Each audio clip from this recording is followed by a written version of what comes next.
በጣም አሳፋሪና ለማየት የሚከብድ ትኩስ ዜና አብርሃምና ሄርሜላ እንግዲህ ጡታቸውን አገጣጥመው መጥተዋል። በጣም ገራሚ ነው። አብርሃም እንዴት ራስህን በእንደዚህ አይነት ቦታ ላይ ዝቅ ታደርጋለህ? ሄርሜላማ አማረልኝ ብላ አቤት አረ የቆመ መኪና ይግጫችሁ ወይም ይግጭሽ እላለሁኝ። እንዴት እንደዚህ ልታረጉ ቻላችሁ? አንድ ባለትዳርን እንዴት ከዚች ሴት ጋር? አብርሃምማ እውነቴን ነው የምላችሁ በጣም ትክክልና እንዳልሆነው የምነግራችሁ። ምክንያቱም ልጁን ትናንትና አካራስ ቤት እንኳን ሚስቱ ሳትወጣ ኮሪፍቱ ከተማ ላይ እየተዝናናና እንደውም ከሄርሜላ ጋር የሚያደርገው ድርጊት በጣም ትክክል አይደለም።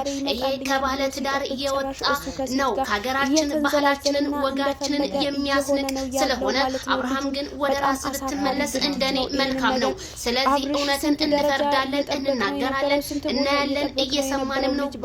ጉድ ዘንድሮ ጉድና ጅረት ወደ ኋላ ነው ቢባልም ግን አብርሃም ግን ይሄን ነገር በጣም እየደጋገምክና እያደረከው ያለው በጣም ነው የገረመኝ። ቤተሰብዬ እናንተስ ምን አላችሁ?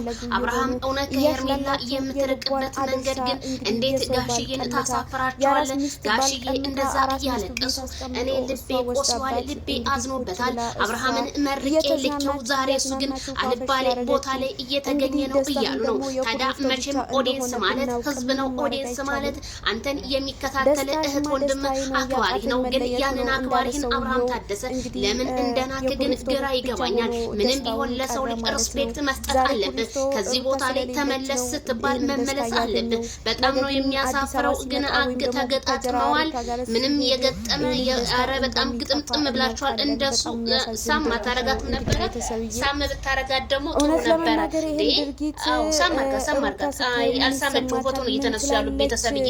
የፎቶ ስታይል ነው እያየና ያለ ነው። እንደው አቤላይ ምን አለ ይሄን ነገር ብታስቆምልን። አቤላይ ጥሩ ልጅ አልነበርክም ወይ? አቤላይ እንዴት ትናንትና ከሩታ ጋር አብረህ በልተህ ጠጥተህ እንዴት እንደዚህ ታደርጋለህ? በጣም ነው የሚገርመው። በጣም ነው የሚያሳፍረው። በጣም ያሳዝናል ከምላችሁ በላይ። ከባለ ትዳር እኔ እየጠበቅኩት አይደለም። አብርሃም ጥፋት እነግርሃለሁ፣ ወደ ራስ ተመለስ ወንድሜ። እንዴ እስከዛሬ ጀግናል። ይሄ ነገር ግን በጣም ያሳፍራል።